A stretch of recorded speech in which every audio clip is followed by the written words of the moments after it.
늘 이 자리는 정말 떨립니다. 자, 기도하고 시작하겠습니다. 사랑의 하나님 감사합니다. 아버지 하나님 이 시간 부족한 저를 이 자리에 세우셔서 아버지 많은 성도들 앞에서 제 믿음과 제 신앙과 아버지 하나님 하나님의 만남과 모든 것을 아버지 이 앞에서 간증하고자 합니다. 주님, 저를 통해서 아버지 하나님 성령님의 말씀이 전해지게 하시고 아버지 하나님 모든 것이 아버지 하나님 제 삶이 하나님과 동행하는 삶이었다는 걸 아버지 하나님 우리 성도님들과 함께 공유할 수 있도록 주께서 은혜 내려주실 줄 믿고 감사드리오며 우리를 항상 인도하시고 도와주시고 보살피시는 예수님의 이름으로 기도드렸습니다. 아멘. 자, 제가 이제 간증을 준비 이제 바톤을 2주 전에 받으면서 생각을 정말 많이 했어요. 근데 목사님 항상 10분에서 15분이라잖아요. 이거를 10분에서 15분에 정리할 수 있는 삶이 아니었더라고요. 왜냐하면 하나님은 내 삶에 정말 1분 1초도 간섭하지 않으시더라고요. 그래서 모든 삶 이 가운데 감사함이 너무 많아서 이걸 어떻게 간추릴까라는 생각을 하다가 딱 이제 한 3-4단락으로 나눴어요. 제 삶을 일단 저는 요나와 같은 사람이었다는 걸 깨닫게 하셨습니다. 이번에 이제 준비를 하면서 그 삶을 이제 성도님한테 말씀드릴게요. 저는 이제 다른 성도님들 똑같이 주일학교라는 건 어렸을 때 그냥 친구 따라 가보고 이렇게 했었잖아요. 저도 마찬가지였어요. 근데 저는 정말 하나님을 만나게 된 계기가 건물주의 딸이었습니다. 저희 건물에 2층에 교회가 들어오게 됐어요. 교회가 들어오고 저희 집은 3층을 전체 다 쓰고 있었거든요. 그런다 보니까 이제 중학교 2학년 초반에 집에서 거의 안 나가고 집순이로 있었어요. 근데 토요일 오후 한 3시쯤에 항상 중고등부 예배가 있었거든요. 2층에서. 그러다 보니까 집에서 안 나가니까 엄마가 보기에는 정말 답답했던 건가 봐요. 정말 너가 언니처럼 나가지 않을 거면 2층 교회라도 가라고 내몰더라고요. 그래서 안 간다고 막 하니까 엄마가 저희 엄마 되게 무섭거든요. 빗자루를 들고 좀 나가! 이러고 쫓아오는데 정말 얼떨결에 2층 교회 예배당을 정말 슬리퍼만 신고 들어가게 됐어요. 창피하기도 하고 맨 뒤에 앉아서 이제 예배를 드리면서 재밌더라고요. 청년회 중고등부 학생이 정말 예배당이 이 정도 규모밖에 안 되는 데거든요. 거기는 의자가 딱 이렇게 3줄이었어요. 근데 여기에 중고등부 학생이 한 40명 정도가 있었어요. 그러니까 어른 성도보다 중고등부가 많은 교회라고 보시면 돼요. 중고등부가 한 40명 정도가 쭉 앉아갖고 예배드리고 기타 갖고 막 하는데 너무 재밌는 거예요. 그래서 한 주도 안 빠지고 가기 시작하게 된 것 같아요. 그리고 난 다음에 금요 철야 예배라는 걸 할 때 중고등부가 다 앉아서 이렇게 기도를 해요. 손을 잡고 기도를 하는데 학생들이 은혜를 받아서 방언을 하고요.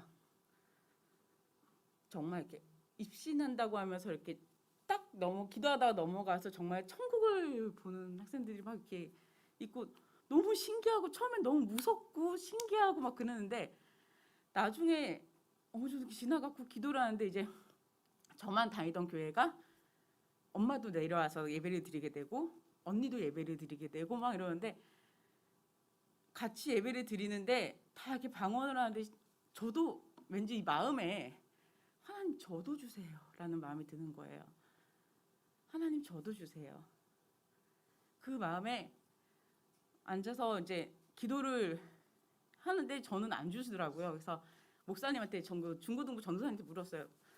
아니 하나님을 만나서 나도 방언이라는 걸 받고 싶은데 어떻게 하면 됩니까? 라고 물어보니까 제가 예전에 성도님들 앞에서 했던 말씀이 기도할 때 성경 구절을 잡고 한 구절이라도 읽고서 그거를 마음에 품고 기도를 해라. 그래서 그 말씀 그 상태로 그냥 순종을 했던 것 같아요. 잠언서를 딱 꺼내놓고 1장 1절을 읽으면 이거는 솔로몬의 1장 1절이죠. 솔로몬의 그걸 딱 읽고서 그거 마음에 품고서 하나님 저도 솔로몬 같은 사람이 되게 해주세요라고 기도를 하게 되고, 지혜 서다 보니까 하나님 저도 지혜를 주세요라는 기도를 하게 되고, 하나님 저도 기도 응답을 받게 해주세요라는 기도를 하게 되면서 하나님이 그때 이제 부활절이 좀 다가올 때인데 마음에 내가 죄인이라는 걸 깨닫게 하셨어요. 그래서 이제 기도를 하면서 회개라는 게 처음 되는데, 정말 갈보리산 위에라는 찬양 다들 아시죠? 그 찬양을 부르면서 정말 많은 회개를 했던 것 같아. 그 중학교 2학년 마음에 항상 그 찬양이 이렇게 입에서 나오면서, 예수님이 날 사랑해서 십자가에 매달리셨는데, 예수님이 나 때문에 돌아가셨는데, 예수님이 이 마음에 이게 눈물이 계속 나더라고요. 그래서 계속 기도를 그렇게 하면서 어느 순간에 이제 저도 그 방언이라는 게 받고 싶었다 그랬잖아요. 그것도 놓고 기도하고 지혜도 달라고 기도를 하고 기도를 하는데, 하나님은 서열의 하나님이라는 게 처음에 제가 느끼게 했던 게, 하나님이 방언은 제가 달라 기도를 했어요. 근데 저희 언니도 예배를 드렸다 그러잖아요. 예배를 막 드리는데 저도 방언 달라고 막 기도를 하고 있는데 갑자기 언니가 옆에서 랄랄랄랄라 하고 하는 거예요. 어? 방언 기도는 내가 달라고 기도도 안 하는 언니한테 그 방언을 받기 위해서 저는 새벽 기도도 했고 철학 기도도 했고 구시 기도도 했고, 점심 시간에 학교 그 기도 학교에도 이렇게 그 동아리가 있었거든요. 거의 동아리반 가서 기도를 하고, 정말 학교 가기 전에 기도를 하고, 교회가 2층이었으니까 내려가면서 기도하고 올라가면서 기도하고 계속 했는데, 기도를 그렇게 하루에 5번 6번씩 기도를 하는 작정 기도를 하는 저한테는 안 주시고 언니한테 주는 거예요. 그래서 뭐지? 이건 아닌데? 라는 생각에 하나님한테 그 다음날 기도를 하면서 불평을 했던 것 같아요. 하나님, 기도는 왜 제가 했는데 응답은 언니가 받아요? 이러면서 기도를 막 했어요. 그 다음 주에 같은 또 철야 예배 기도를 하는데 하나님이 저한테 방언을 주시는데, 언니는 랄랄랄라 방언이며 저는 그보다 조금 더 깊은 방언을 주시더라고요. 근데 방언만 주신 게 아니고 방언 기도를 이렇게 하는데 옆에 사람의 방언 기도가 저한테 들리는 거예요. 이 사람이 뭘 놓고 기도를 하는구나. 그래서 너무 신기해서 기도하다가 제 기도를 멈췄어요. 멈추고 가만히 있는데 저한테 제 기도가 아닌 그 옆에 있는 사람의 기도를 듣게 하시고 그 기도를 따라하게 하시더라고요. 그러니까 내 입과 상관없이 내 마음과 상관없이 이렇게 나아가게 하더라고요. 그래서 그게 뭔지 모르고 너무 무서운 마음에 기도를 중단하고 목사님한테 갔죠. 가서 목사님 이게 뭡니까? 라고 얘기하니까 목사님이 너는 방언 기도가 들려? 그럼 통역의 은사와 하나님이 주신 은사 중에 통역의 은사와 이 통역의 은사를 가진 사람은 중보 기도자야 라고 얘기를 하시는 거예요. 그래서 나는 그러면 내 기도가 아닌 다른 사람을 위해서 기도를 해야 되나 보다 라고 생각하고 그 어린 마음에 그냥 그 순종을 했어요. 순종을 하고 이제 교회에 이제 백혈병 걸린 거기 고등부 오빠가 있어서 놓고 또 오빠 병을 놓고 기도를 막 하는데 하나님께서 저한테 제대로 만나 주시는 거죠. 기도방에서 기도를 막 하시는데 마귀가 내 기도를 방해하는 걸 보여주시고, 그 가운데 정말 코딱지만한 불빛이 이렇게 저한테 다가오는지 점점 커지는 거예요. 커지면서 확 임하더라고요. 근데 성경책이 이렇게 똥똥똥 떠오르더니 제 앞에 성경책 착 넘어가요. 넘어가더니 데살로니가 바로 5장 16절 말씀 아시죠? 항상 기뻐하라, 범사에 감사하라, 쉬지 말고 기도하라. 그러니까 항상 기뻐하라, 쉬지 말고 기도하라, 범사에 감사하라. 이 말씀이 따다다닥, 저는 읽지도 못했고 보지도 못했던 이 말씀들이 짱짱짱 올라와서 제 앞에 딱 펼쳐지더라고요. 그래서 그 순간은 그냥 그게 잘 몰랐어요. 정말 중학교 2학년 때 이게 모든 상황이 다 벌어진데 너무 모르면서도 무지하면서도 그렇게 있는데 하나님을 그렇게 만나게 된 것 같아요. 저한테는 하나님은 정말 제가 기도하는 대로 다 들어주셨고 그렇게 임해주시고 뜨겁게 정말 뜨겁게 불같이 다가와 주셔서 내 마음에 하나님을 섬기지 않고 살아갈 수 없겠구나라는 믿음을 그 나이에 주시고, 그 다음에 저희 건물주였다 그랬잖아요. 이 모든 걸 다 앗아가는 사건들이 되게 많았어요. 그러니까 아빠의 가정 불화, 아빠가 불교 청년회 회장이셨거든요. 그러면서 이제 가정 불화가 막 생기시고, 그러면서 모든 것들이 다 없어져서 지내야 될 곳이 단 칸방 하나도 없는 시대가 되고, 고등학교를 가야 되는데 원서비도 없는 상황이 됐어요. 엄마 아빠가 다 이렇게 다른 데로 가버리고, 이제 저는 할머니 댁에 있는데 할아버지가 엄마를 닮았다는 이유만으로 제가 공부를 하면 현관등을 빼가시고, 그러니까 집에 머무를 수 없는 그런 고난을 주셨거든요. 근데 나가면 십자가만 보이더라고요. 그래서 정말 잘 꼬셨으면 교회 기도방 가서 자고 다음날 학교 가고 이런 식의 생활을 좀 했었어요. 그러다가 고등학교 원서비가 없는데 학교를 어떻게 해야 될지 모를 때 친구 엄마가 4,900원이라는 돈을 빌려줘서 고등학교 원서를 이제 치는데, 저는 교직에 서고 싶었거든요, 제 꿈은. 근데 하나님, 그 학교 다닐 때 공부도 제법 했었는데 그 교직의 길을 제가 내려놓게 되더라고요. 그래서 대학을 가지 않고 내가 이제 인문계를 가면은 장학금을 받지 못할 것 같은 거예요. 그래서 정보처리학과라는 이제 조금 낮은, 그러니까 상과보다는 조금 높지만 그 학교를 이제 그 과를 선택해서 가면서 공부를 이제 하기 싫은 거 있잖아요. 내가 이거 해봐야 뭐 하나 라는 생각이 다 접었어요. 중3 때 아무것도 안 하고 문제집도 다 찢어버리고 막 그러고 이제 방황을 했던 방황이 있죠. 근데 방황을 하는 가운데서도 교회는 계속 갔던 것 같아요. 그러니까 제가 붙들 만한 거는 부모도 아니고 선생님도 아니고 오로지 하나님 하나밖에 없었어요. 그래서 교회는 가고 학교는 또 정해진 곳이니까 가야 되는 거고, 뭐 그렇게 지내왔었어요. 그렇게 지내오다가 시험 보기 전날 고일시라는, 저 때는 고일시라는 게 있었거든요. 고일시를 봐서 떨어지면은 제가 원하는 학교를 가지 못하는 상황인데, 고일시를 보기 전날 잠이 안 오는 거예요. 그래서 교회 가서 기도를 하고 집에 와서 이제 할머니 댁에 그 뒷방에서 생활을 했었거든요. 거기서 이제 문제집을 교회 오빠가 이 문제는 꼭 풀어봐라고 이렇게 체크해서 준 문제집이 한 권 있었는데, 그거를 이렇게 수학만 들여다보고 국어도 조금 들여다보고 이렇게 조금 들여다보는 거 있잖아요. 보고서 학교를 가서 시험을 딱 치는데 너무 신기한 게, 제가 어제 봤던 문제가 똑같이 나와 있는 거예요.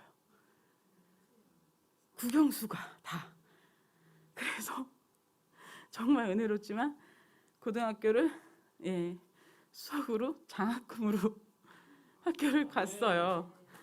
하나님의 은혜죠. 정말 주관식까지도 문제가 똑같이, 하나님은 그렇게 또 역사를 해 주셔서 제 상황을 다 풀어주시고, 고등학교를 가면서부터 이제 장학금 반은 나오는데, 육성회비라는 게 반은 나오는데 반은 또 제가 부담을 해야 되는 돈인데, 엄마가 이제 식당에서, 병원 식당에서 이렇게 조리해주면서 월급을 받아서 자녀들을 대주는데 한계가 있잖아요. 더구나 또 저희 언니는 무용을 했거든요.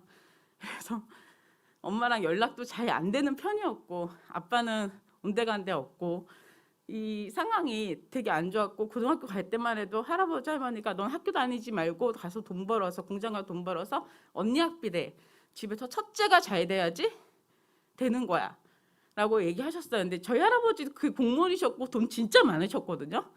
근데 이런 한 푼 안 도와주시면서 그렇게 얘기를 하시더라고요. 그러니까 할아버지가 너무 싫었어요. 그래갖고 이렇게 있는데 하나님이 정말, 시골, 그 강원도 영월도 시골이지만 그보다 더 오진 시골에 조그만한 소교회가 있는데, 거기에 주일학교를 좀 도와달라고 이렇게 교회 목사님 통해서 오셔갖고 저희를 소개시켜줬다고 하더라고요. 그래서 제가 토요일날 저녁에 중고등부 예배 끝나고 거기를 들어가요. 버스를 타고 들어가면 8시 정도에 도착하거든요. 도착해서 거기 가면 그래서 이제 목사님 댁에서 자는 거예요. 자고 정말 목사님네 집이 교회거든요. 단칸방 이렇게 방 하나가 예배당이에요. 그러면은 거기서 자전거를 타고 아침에 한 9시 요때쯤부터 이렇게 돌아요, 동네를. 근데 시골이라는 게 한 집 있고 한 집까지 가려면 한 20분 가야 돼요. 그래서 애 하나 싣고 또 와서 데려다 놓고 또 가서 또 하나 데리고 오고 이렇게 해가지고 한 4-5명 모아서 주일학교 예배를 드렸거든요. 그렇게 하니까 고등학교 때 또 대구신학회에서 장학금이 또 와주시더라고요. 그래서 무사히 고등학교를 또 하나님의 은혜 가운데 다니고 이렇게 하면서 그 말씀과 함께 그냥 하나님 십자가 안에서 그냥 살았던 것 같아요. 그러다가 고등학교에서 대학을 가야 될 때 저 나름대로 준비를 하고 대학을 준비를 하잖아요. 근데 예언해 주시는 목사님이 한 분이 딱 오셔서 너는 사목감이야. 신학대가 아니면 갈 수가 없어라고 얘기를 하시더라고요. 저는 무시했어요. 무시라고. 내가 왜? 나 갈 수 있어. 다른 대학을 갈 거야. 그리고 신학대 원서가 장신대하고 총신대하고 막 이렇게 목사님 추천서하고 다 왔는데 다 거절을 하고 하나도 안 넣고 제가 원하는 데만 넣는데 정말 다 안 되더라고요. 예, 그래서 그리고 난 다음에 제가 하나님을 좀 저버린 것 같아요. 주일 예배는 습관적으로 다니지만 발은 세상에 좀 담가놓고 하나님 저는 평생 평신도로 살게 해주세요. 안 그러면 저 신앙생활 못해요. 라는 반항적인 기도를 했던 것 같아요. 그렇게 기도를 하면서 있는데 이제 그래도 믿는 바가 있어서 또 기도를 하는 가운데 배우자에 대한 기도는 꼭 해야 된다고 들어서 배우자에 대한 기도를 10가지 항목을 세워놓고 기도를 했어요. 10가지 항목을 딱 세워놓고 기도를 하면서 이렇게 다녔는데 저희 남편을 주시더라고요. 저한테. 저희 남편을 믿지 않는 사람이었거든요. 저한테 이제 와서 만나보자라고 얘기했을 때 저 교회 안 다니는 사람 안 만날 거예요 라는 제 의도와 상관없이 그 전에 교회 안 다니는 사람 만났어요. 만났는데 남편한테는 그 말이 딱 나가게끔 하더라고요. 그것도 지금 생각해보면 다 하나님의 계획이었던 것 같아요. 그리고 난 다음에 저희 교회를 오겠대요. 그럼 전 교회를 빠짐없이 가야 되잖아요. 주일날에도 가끔 친구들하고 놀러 간다고 땡땡이도 치고 막 그랬거든요. 주일학교 봉사도 하다가 제가 내려놨었어요. 다. 그 정도로 막 배짱이 같은 신앙을 하는데 남편이 온다는 거예요. 가야 되잖아요. 주일만 만나러 오는데 어쩔 수 없이 주일 성수를 계속했어요. 그렇게 코가 낀 것 같아요. 남편을 통해서 하나님 앞에 제대로 코가 껴서 다니는데 결혼할 때쯤 남편하고 이제 다니엘 기도를 재단을 쌓게 하셔서 같이 다니엘 기도를 하는 가운데 너가 기도한 대로 내가 너의 배우자를 주지 않겠느냐라는 말씀을 또 주시는데 생각해보니까 제가 기도한 대로 저희 남편을 주셨더라고요. 저는 하나님한테 너무 세상적으로 배우자를 구했던 것 같아요. 눈이 큰 남자, 키가 큰 남자, 저는 먹으면 살찌니까 먹어도 살 안 찌는 남자 그리고 항상 신성이 착한 사람, 성실한 사람, 나만 사랑해주는 사람 뭐 이런 식으로 기도를 했어요.